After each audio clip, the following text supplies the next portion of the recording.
All right. All right, B. Okay, so last time, if you remember, we set up our client to be able to talk to our server. We added some dummy data to be able to fetch from our server and then display it on our client, Yep. which is cool.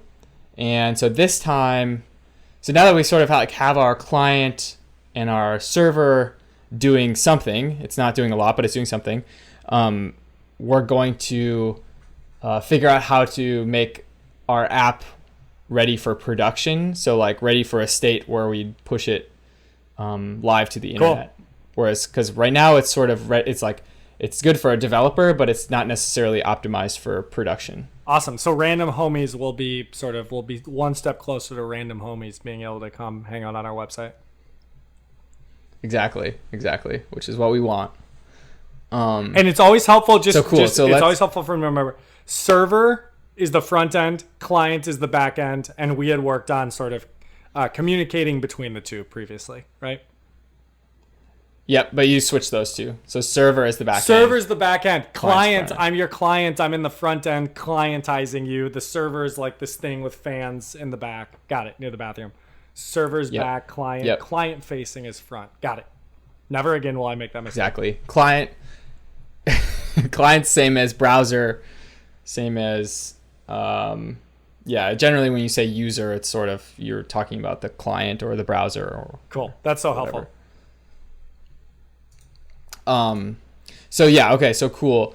And like I said, so like when a lot of times when we say we're like getting it ready for production, we say deploy. So you might say like we're deploying our app, we're getting it ready for production, we're building it.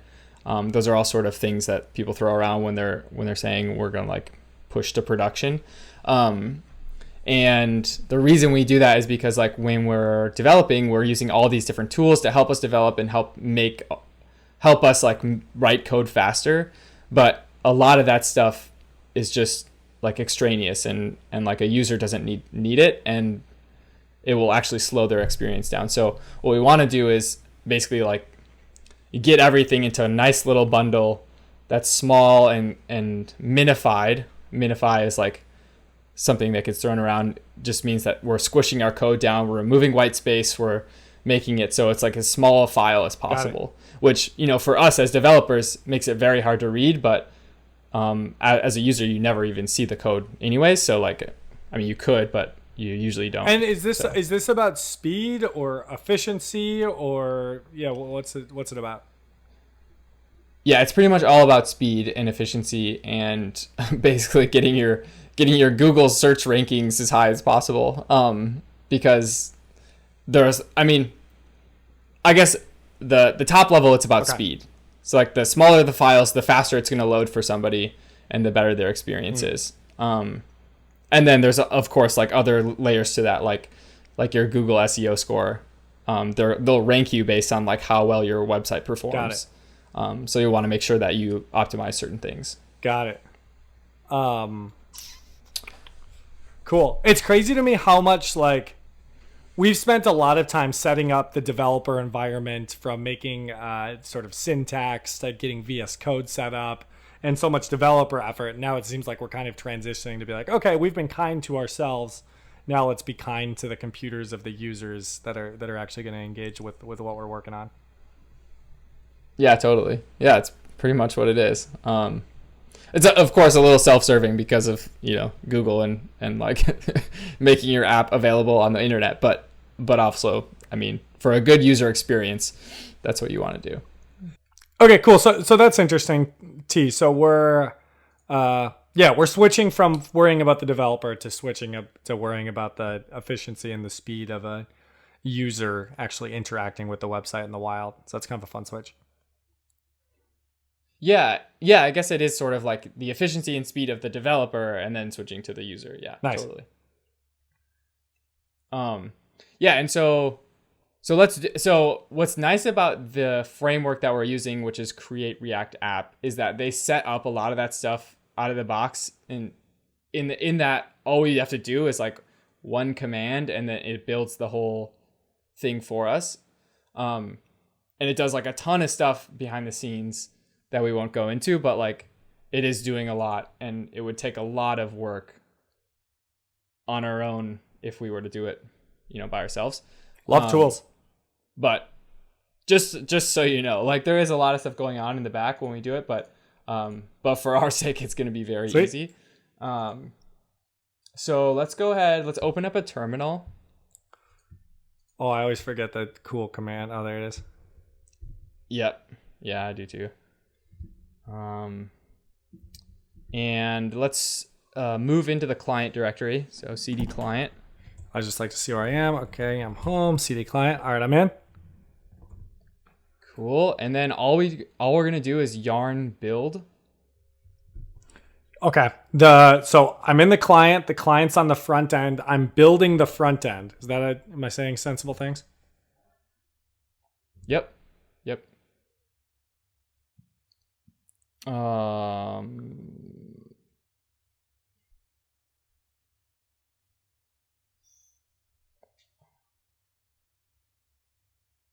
Oh shoot. Okay.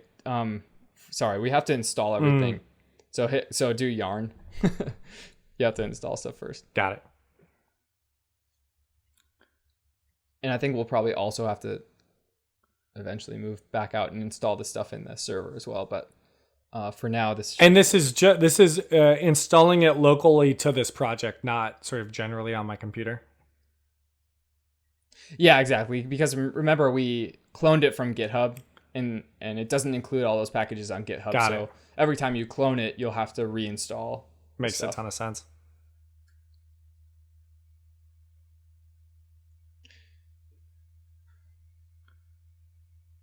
Great. Okay, nice. That was fast. Okay, cool. So now let's give it a whirl. Yarn build.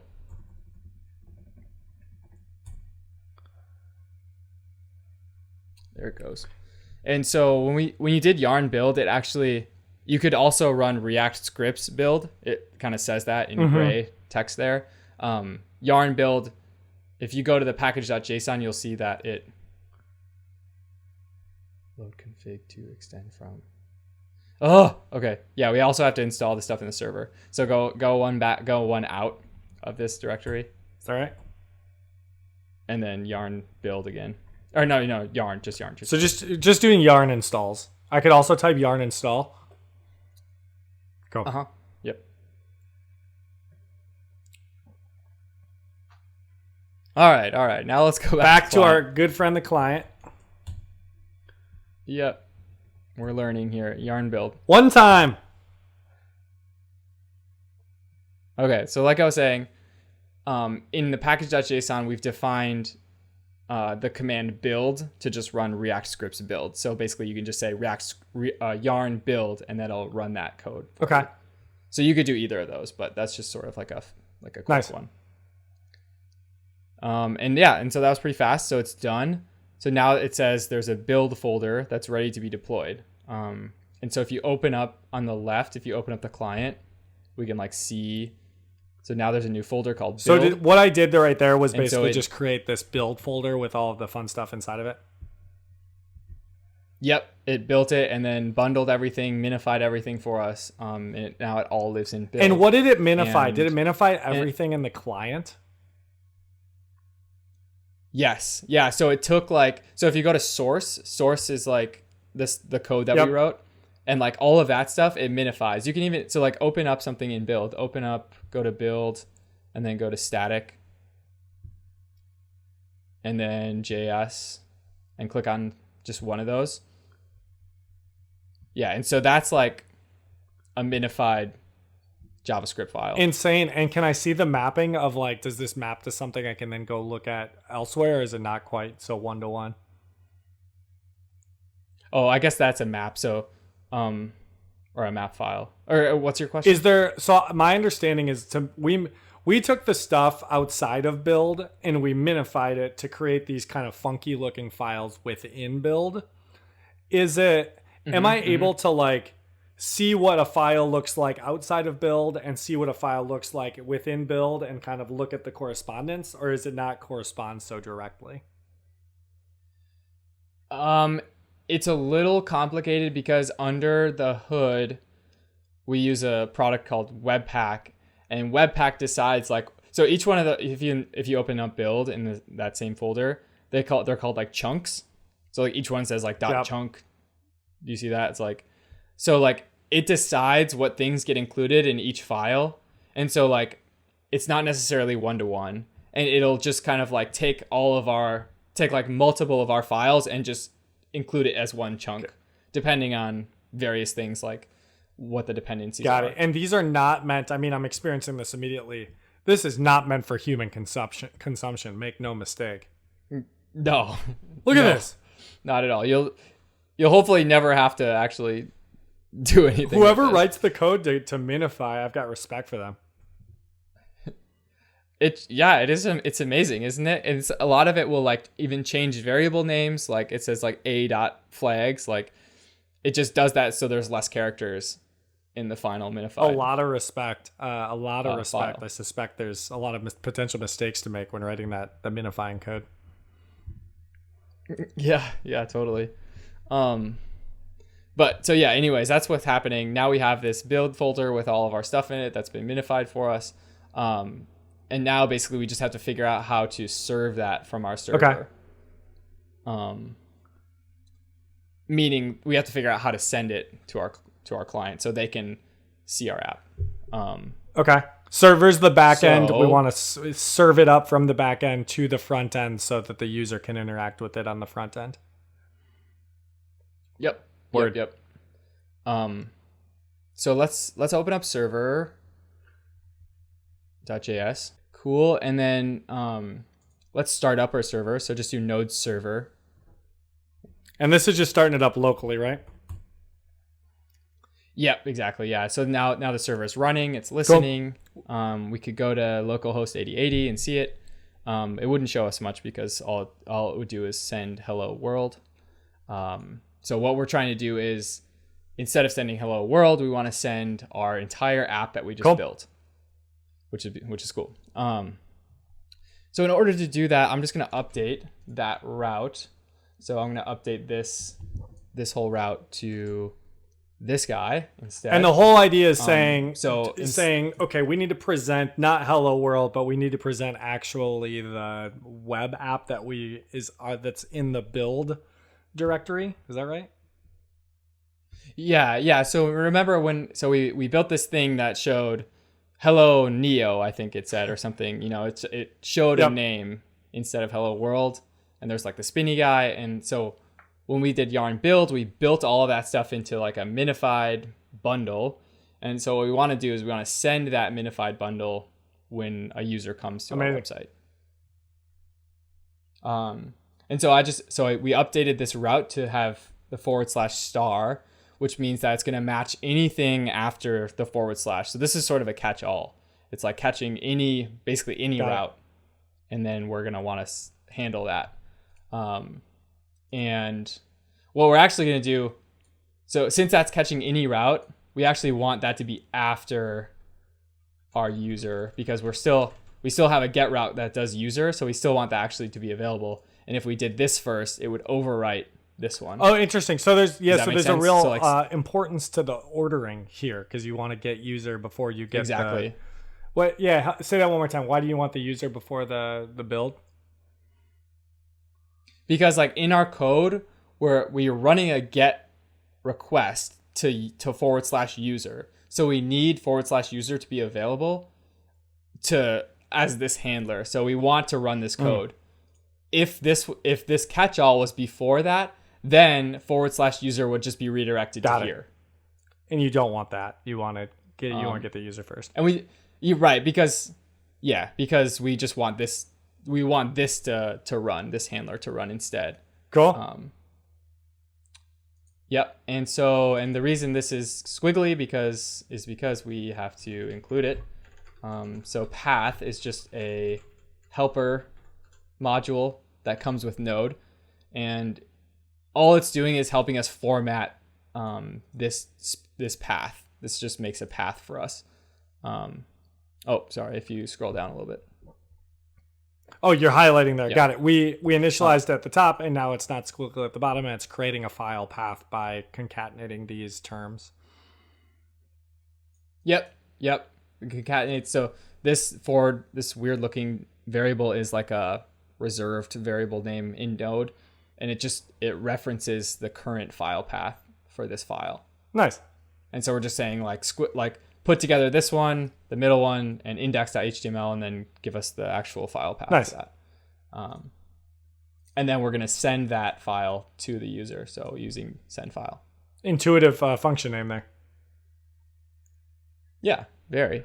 And so just to sort of like drive this home, let's open up this file, this index.html, which should be in your build.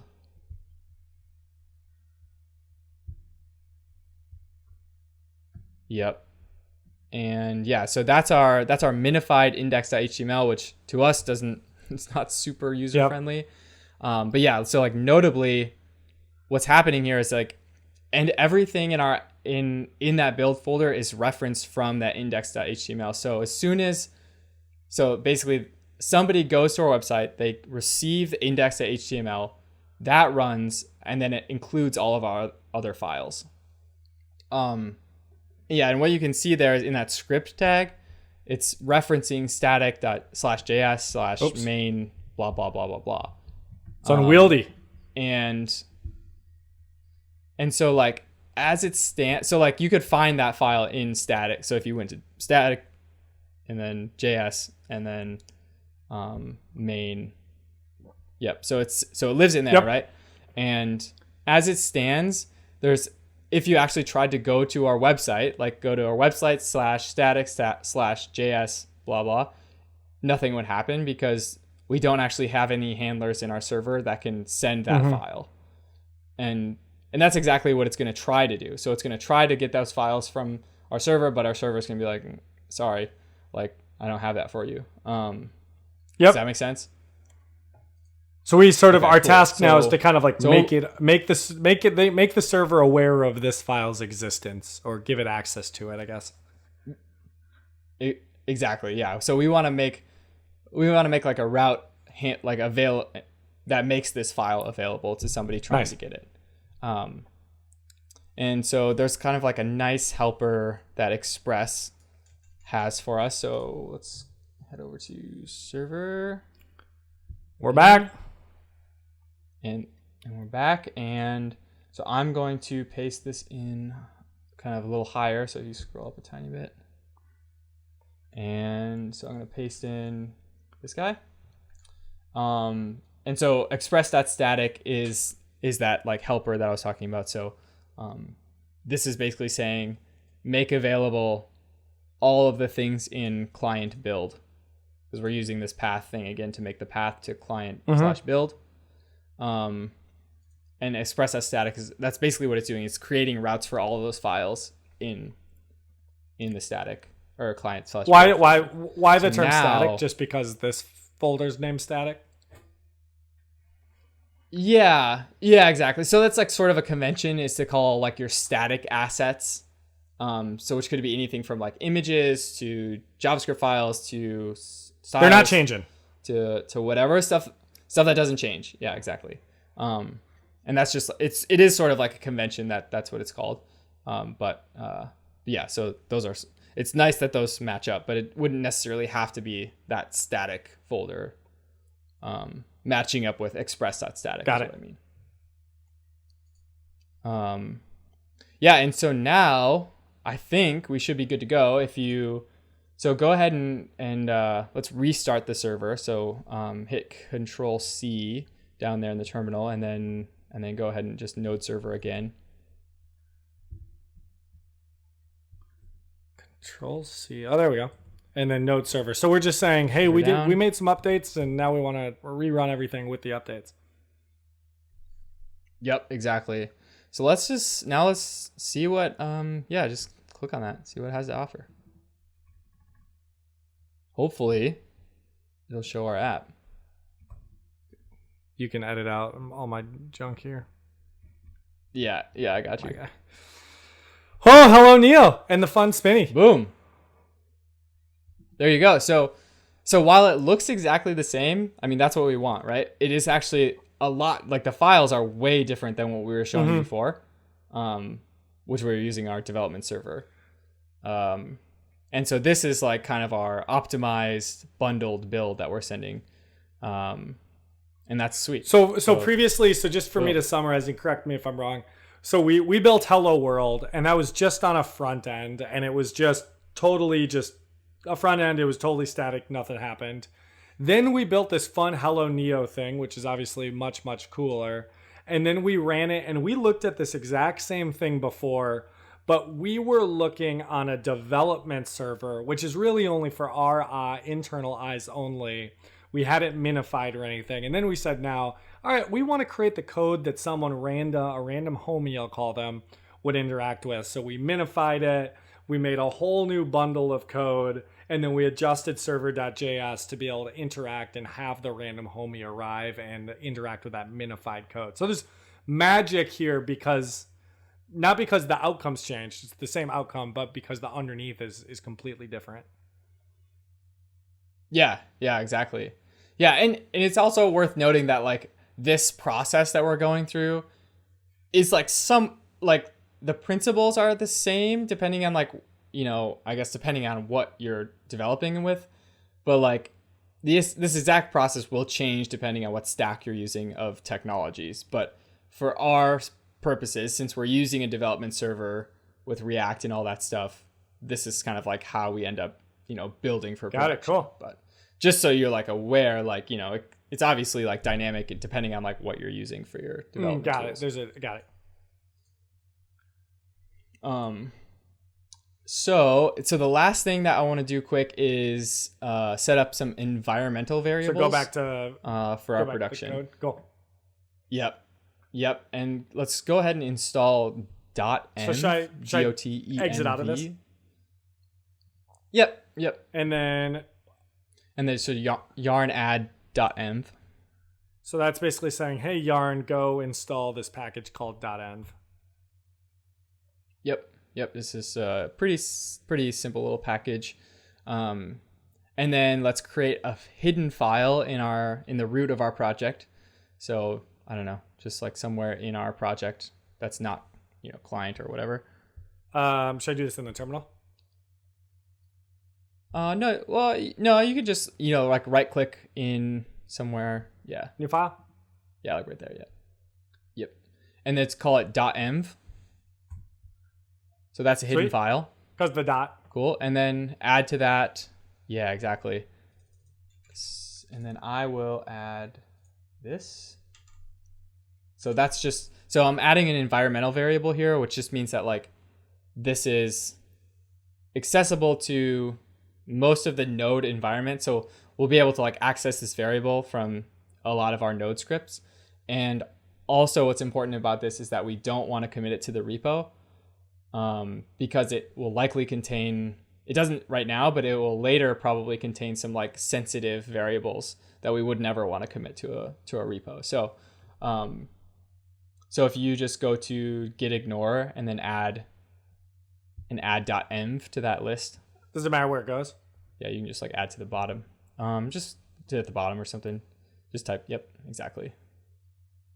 Cool. And then save that. Nice. Cool. Okay. And then if we go back to server.js. Server, here we are. Yep. And then can you, just make that a little smaller. At the very top, I'm going to add this line, which is basically saying, require our package.env.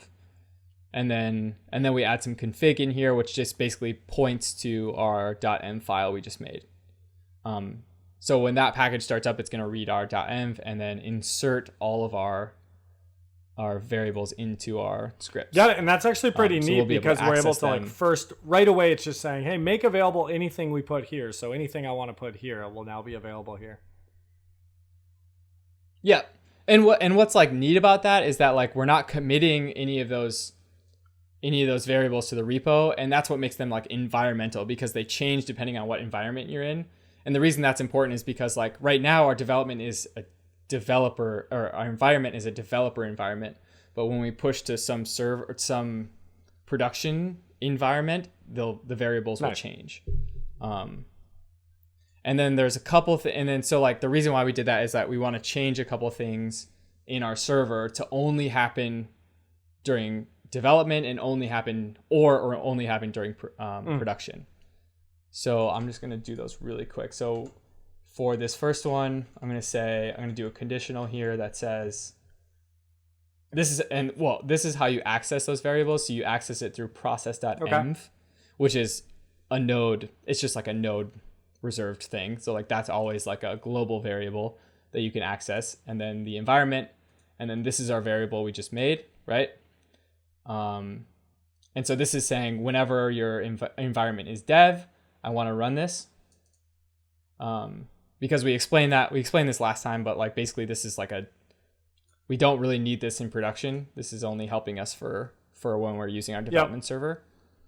So in production, this will skip this. And then we want to do the same thing for this other stuff we just added. So, but kind of, I guess the opposite. So this is like only in production. Do we want to do the static files, right? And then finally, also only in production, we want to serve up our build folder. And so, yeah, and that's pretty much it. So this is basically just like determining which things to send or do. And how does this node_n variable change? Does it change depending on where the server is being started from, or do we have to actually like go in here and type different things, or anytime? Yeah, say how that changes.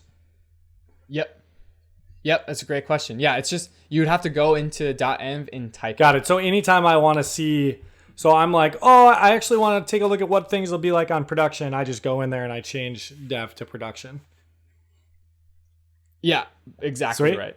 Exactly right. And the reason it's like that is like when we'll eventually push to like our Heroku environment which is like the technology that we'll use to push it live to the internet. They automatically insert that production variable into our code.